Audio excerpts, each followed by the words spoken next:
Welcome to another church history class, number 59. I'm trying to make these set of classes better than I ever did before. We're covering more material, and Why I Am a Baptist is the title of these messages, Why I Am a Baptist. Now, as we look at this church history class up here, or chart, we see how the evolution of theology went in the Catholic Church. Well, there is a slight evolution of theology in Baptist ranks. A slight evolution of theology, nothing dramatic, but in the what we might call the sovereignty of God and the sovereignty of man also. God made him in his own image, and some people want to take that sovereignty of man away from him, that he has no will or choice at all, period. We have we covered the General Baptist, the regular Baptist, and the separate Baptist, and the particular Baptist so far. Different ones. Now, we're on page 211 in John T. Christian's Volume 2 of Baptist Church, the history of the Baptist Church, of the history of the Baptist, and these set of books are foundational in biblical church history study. Now, I'm doing a lot of reading here, so please bear with me. And we're going to talk about a man by the name of Daniel Marshall. Daniel Marshall. He was an older man. And we're going to look and see what many Baptists had to put up with in the early part of this country, in the early part of the Americas, in the colonies. Now we're going back before the American Revolution. What's leading up to the American Revolution.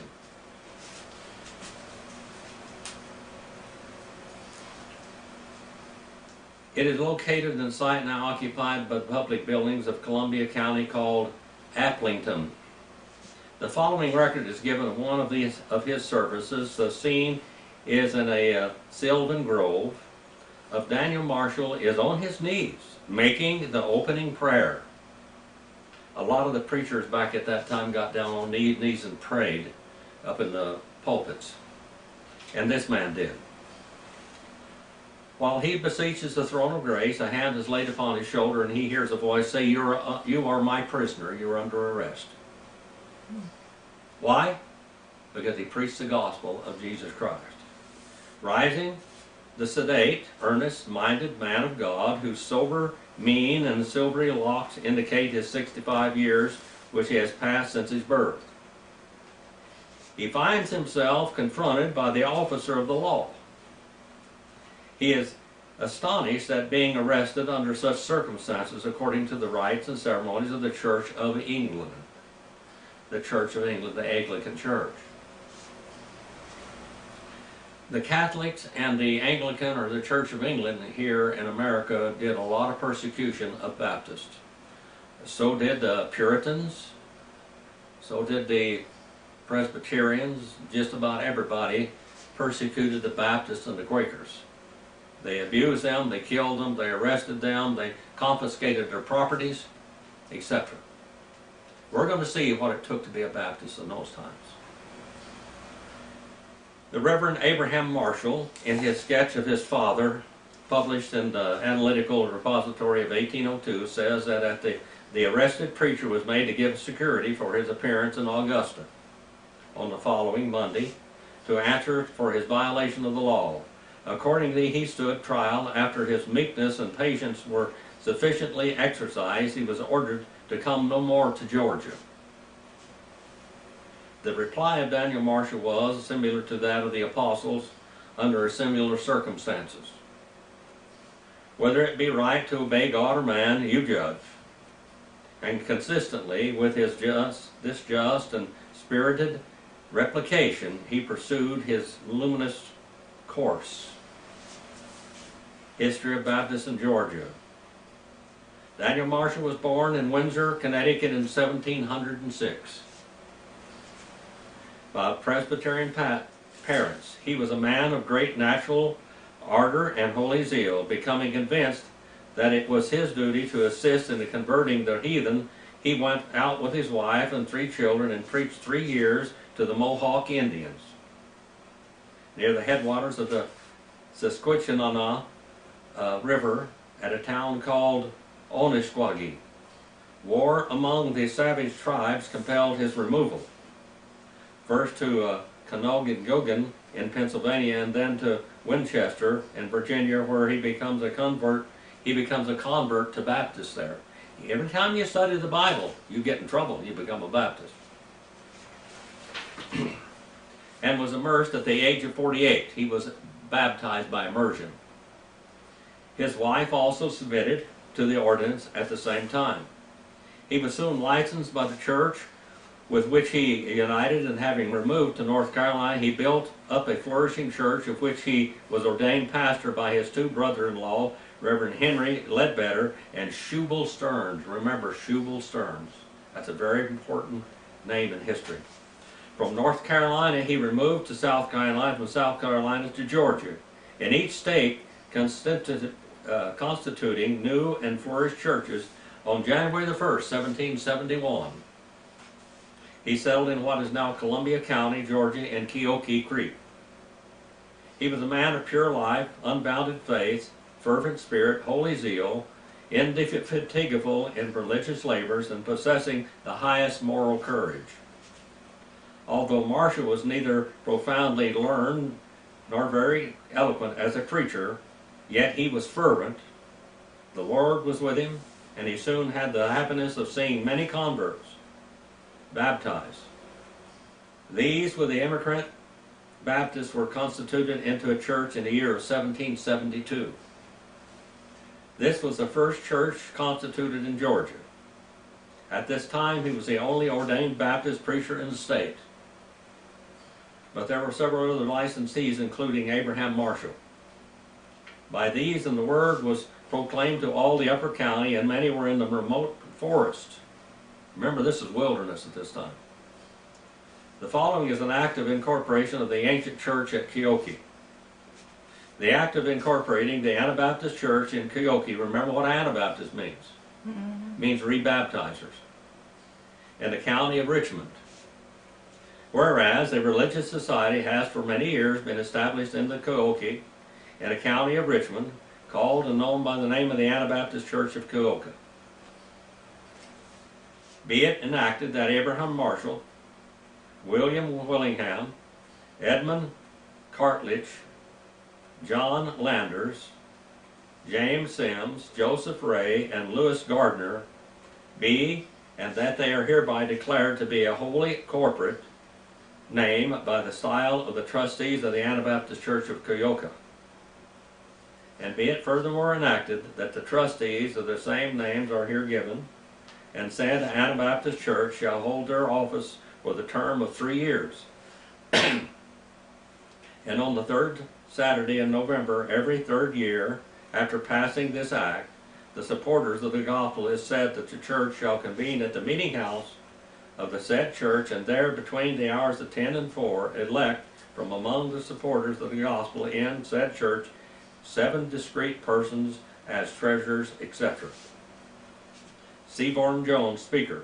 Nathan Bronson, President. December the 23rd, 1789. It was, however, in Virginia that the separates succeeded in the most marked degree, the separate Baptists. Remember the separate Baptists? They were separate because they didn't accept the General Baptists as baptism. Because basically the General Baptists, they started in England in 1611. It had nothing to do with the King James Bible either, by the way. They were here persecuted more vigorously than elsewhere. But they also met with the greatest success. Blood and persecution builds honor and glory for the Lord. Here they pushed forward their operations with an ardor, approaching the primitive times amidst all the kind of vexations, ill-bred, ill-natured, and tantalizing hostilities which the minions of declining hierarchy, with but the shadow of power, were able to maintain against them. Stearns and Marshall remained in Virginia only a comparatively brief period, but by the power of God was effectual in the conversion of Samuel Harris, a man of great distinction, in those parts. Besides being a burgess of the county and a colonel in the militia, he held several other offices. He was a political giant. Upon being honored by God, he laid aside all his worldly home, worldly honors, became a laborer in the Lord's vineyard. His conversion was effected by two illiterate preachers, Joseph and William Murphy, and he was baptized by Daniel Marshall. It was a rare thing in those times for men of his worldly distinction to unite with the people who were, in the fullest sense of the passage, everywhere spoken against.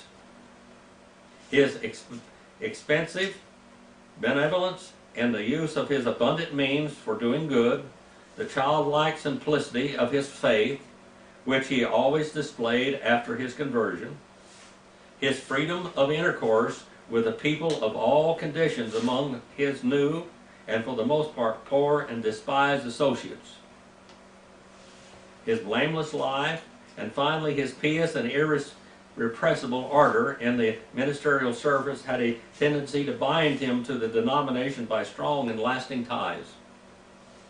He was the evangel for the whole entire state.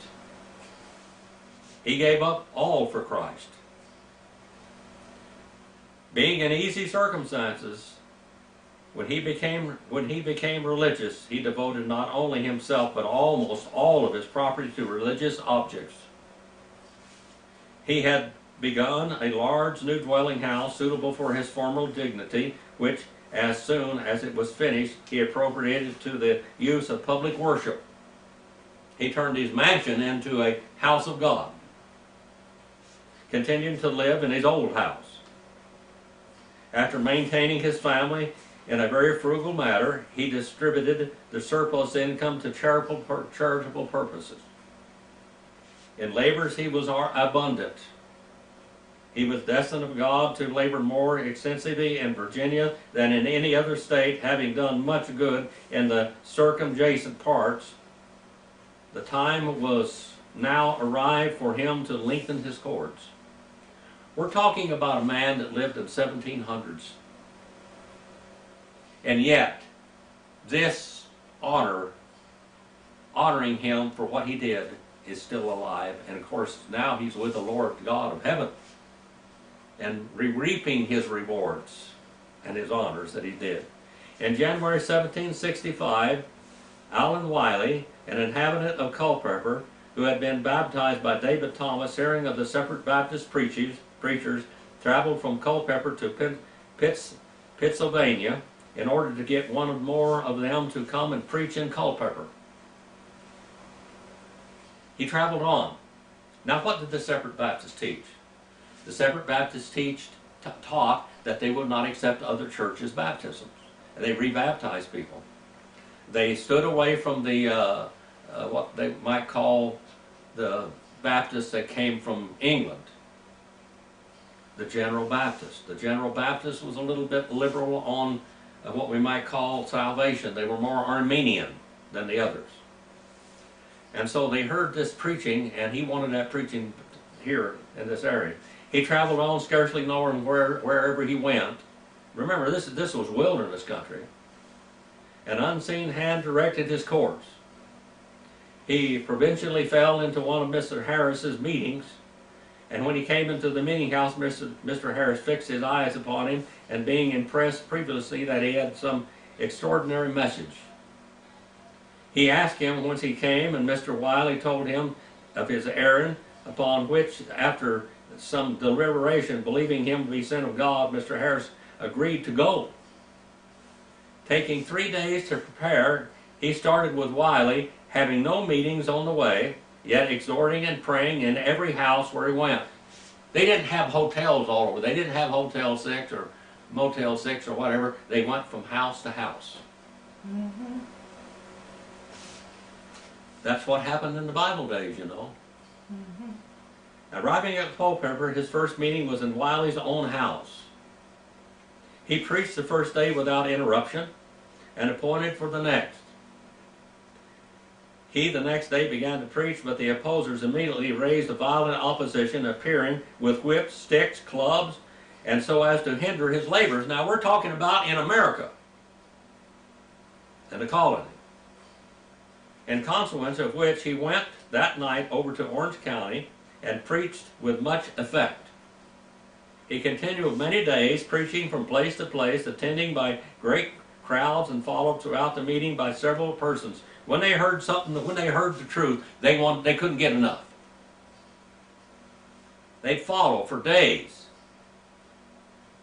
who had been lately converted or seriously awakened under the ministry of the regular Baptists, and by many who had been alarmed by his own labors. When Mr. Harris left them, he exhorted them to be steadfast, advised some, in whom he discovered talents, to commence the exercise of the gifts, and to hold meetings among themselves, preach the Bible.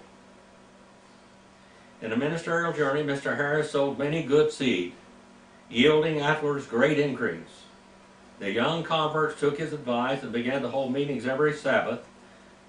Now you have to realize the word Sabbath here, we're talking about Sunday. Many of the Baptists preached on Saturday. They called them Seventh-day Baptists. Every Sabbath and almost every night in the week. In other words, they were preaching every night. Taking a tobacco house for their meetings. After proceeding in this way for some time, they applied to Mr. David Thomas, who lived somewhere north of the Rappahannock, to come and preach for them and to teach them the ways of God more perfectly. He came, but in his preaching expressed some disapprobation of the preaching of such weak and illiterate persons. This was like throwing cold water upon their flaming zeal. They took umbrage and resolved to send once more for Mr. Harris, sometime in the year 1766. In a short time after Mr. Thomas's preaching, 3 of the parties, Elijah Craig and 2 others, traveled to Mr. Harris's home in order to procure his services in Orange and the adjacent parts to preach and baptize the new converts. They found, to their surprise, that he had not been ordained to the administration of the ordinances. To remedy this inconvenience, he carried them another 60 miles into North Carolina. 60 miles is not an overnight journey. That might take a week. To get James Reed, who was ordained, it was in this matter that the separates labored and won converts. The separate Baptists were conservative Baptists, by the way. Harris was not persecuted to the degree that some of the other Baptist preachers were, but he was called upon to suffer for the glory of God. You suffered then for preaching the gospel in a foreign, heathen land by heathen religions. He was once arrested and carried into court as a disturber of the peace. In a court, he was vehemently accused of a vagabond, a heretic, and disturber of the peace. On one occasion in Orange County, he was pulled down as he was preaching and dragged about by the hair of his head, and sometimes by a leg. His friends rescued him. On another time, he was knocked down by a rude fellow while he was preaching, but he was not dismayed by these or any other difficulties. In singular thing, connected with the Baptist Virginia was also Colonel Harris, and some others were elected and served as bishops. Many of these Baptists were of the general type from England and were strongly monarchical and prelatical. It may readily be perceived with the democratic principles of the Baptists of Virginia that such a plan could not ultimately succeed. The whole procedure went against Baptist principles. Now we're coming over here to chapter 1 in another part of this, the period of the American Revolution. The period of the American Revolution. The 13 colonies were feeble settlements in a wilderness, scattered along the coast of a continent little connected with any other and almost unknown to the rest of the world. Their affairs were superintended by a board of commissioners for trade and plantation. This board had no representation in the cabinet and access to king. Remember, no taxation without representation. Remember that? It was also confusion. The Duke of Bedford was the secretary at that time, a man of inflexible honesty, goodwill to his country, untainted by duplicity or timidity. Boy, we can't say that about the administration in the White House today, can we? A considerable ability, not brilliant, fearless, positive, uncompromising, energetic, and without sagacity, stubborn, and with a narrow range of thought. In a short while, plans were laid for the taxation of the colonies. And in 1748, a convention was held at Albany, New York, with the ostensive purposes of providing against the French and Indian incursion, but the authors made known their desire to tax the colonies. Now, they hadn't been taxed before. They had to give up everything to come over here and put all their wealth in and to build towns and estates and plantations. They had to get what we might call a permit to build a plantation. The governor of New York, followed by them, resisted this proposition. While these plans were being put into execution, the Valley of the Ohio was being discovered. The Valley of Ohio. Now, Ohio is back there in the east part of the country. It's actually almost in the Midwest, what they call it, Midwest. But it was brand new country. Brand new wilderness to be conquered by them, they said. This vast wilderness was broad prairies, giant forests, cloud-piercing mountains was soon to be open to colonization. Their great question was, would it be English or French? The English cabinet became enlisted and sent George Washington, to the French commander. This ultimately brought on the war. At the time of his convention at Albany, the following estimate was given of the historian Bancroft of the population of this country. Now, it goes on quite a little bit here. We're not going to read all of that, but I'm just going to say this. It was 1,650,000 whites and about 260,000 blacks there. And of course, they're not even counting the Indians. The following is a condensed account of the social, religious, and political condition of the country at that time.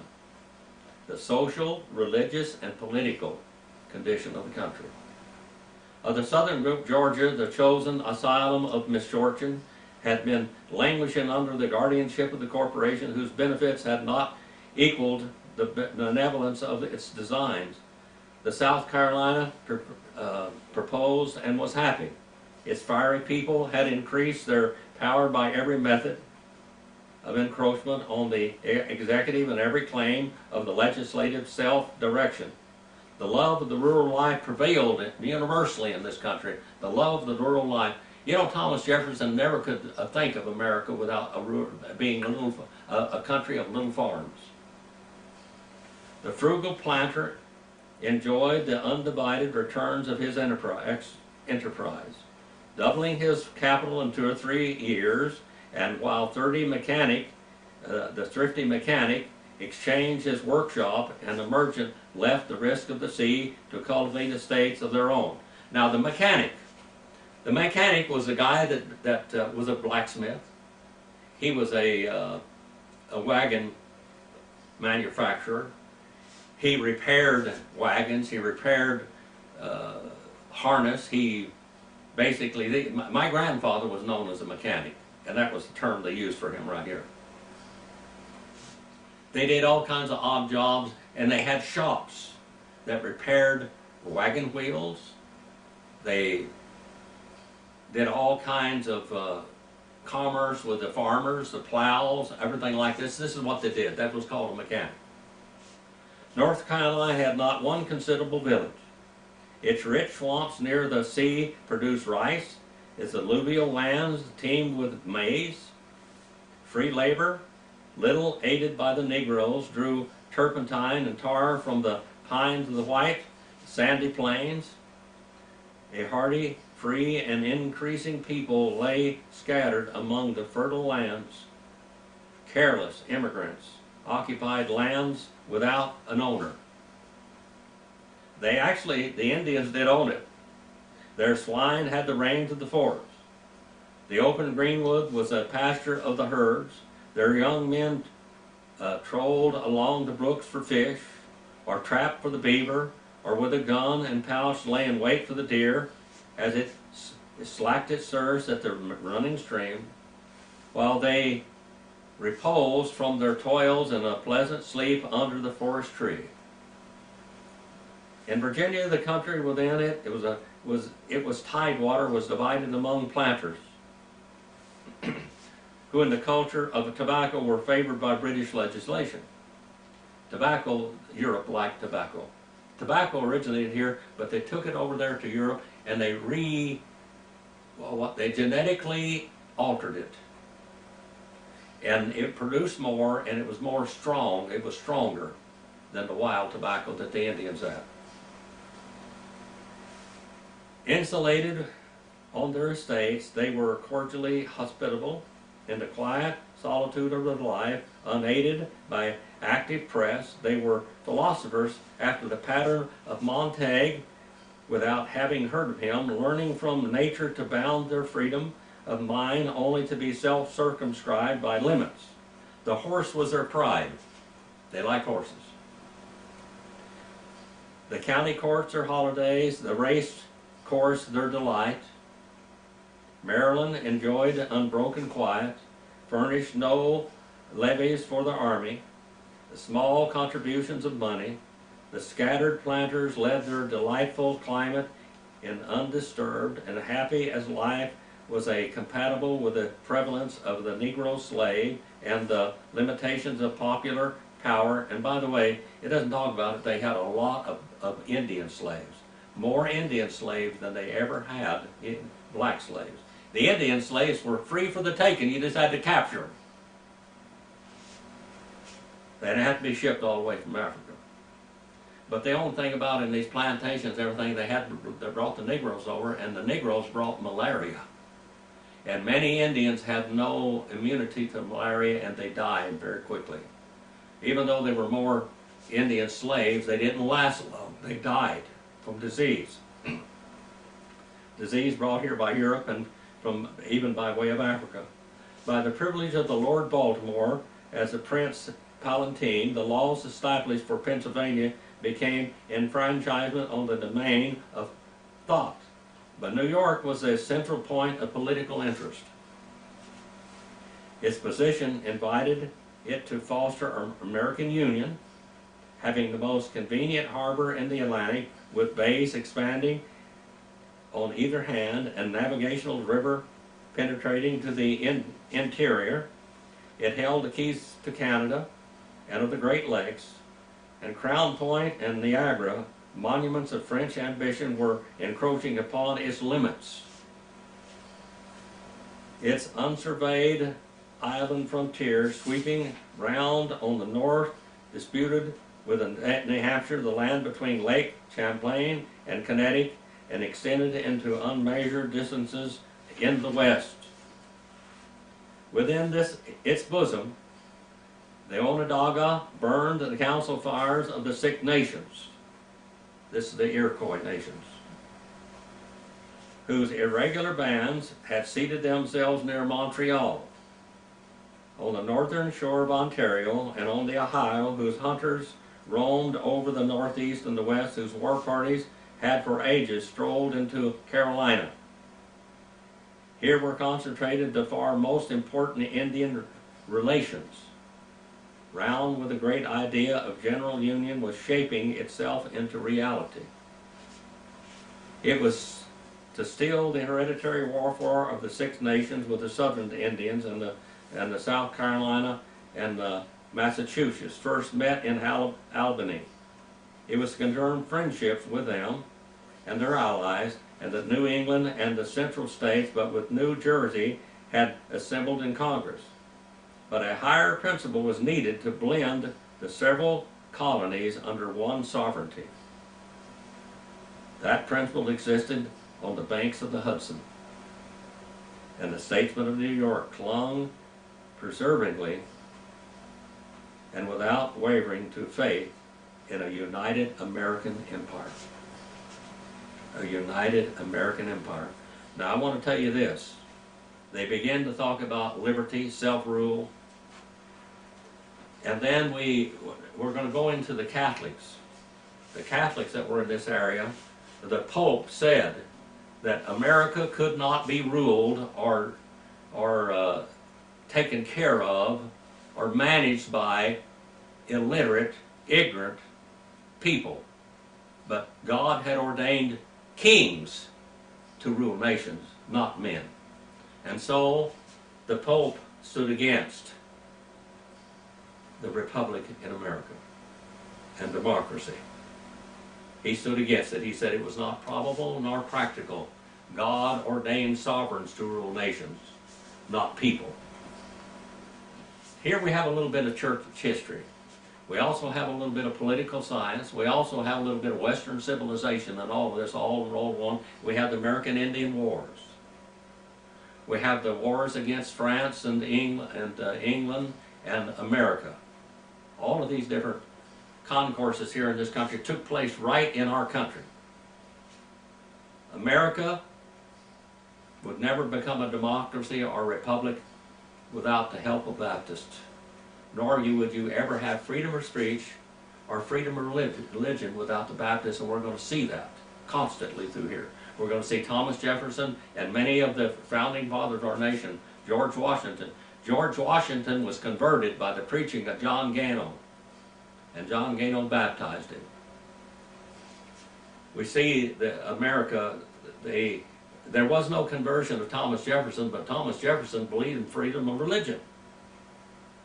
And he believed the Baptists were right, and he believed that the Baptist form of government, the pure democracy, was the most wonderful enactment by the freedom of man that he'd ever seen in the world or ever heard of. Our Father, we send this message out for your honor and glory. I pray that you use it as in Matthew 28, 18 through 20, you said after you've been kicked out, preach the word, make disciples, baptizing them in the name of the Father, Son, and Holy Spirit, teaching them to guard with their lives and with their hearts all things that have been handed down unto us and unto them, and that you'd be with us all the way to the end of the church age. And Father, it wasn't easy going as we're going to study here. But through your Spirit, you encourage these men of God to fight for freedom of religion, to fight for your truths in this land, and to found this nation. In Jesus' name, Father, please forgive me where I fail you. And use your word wherever it goes.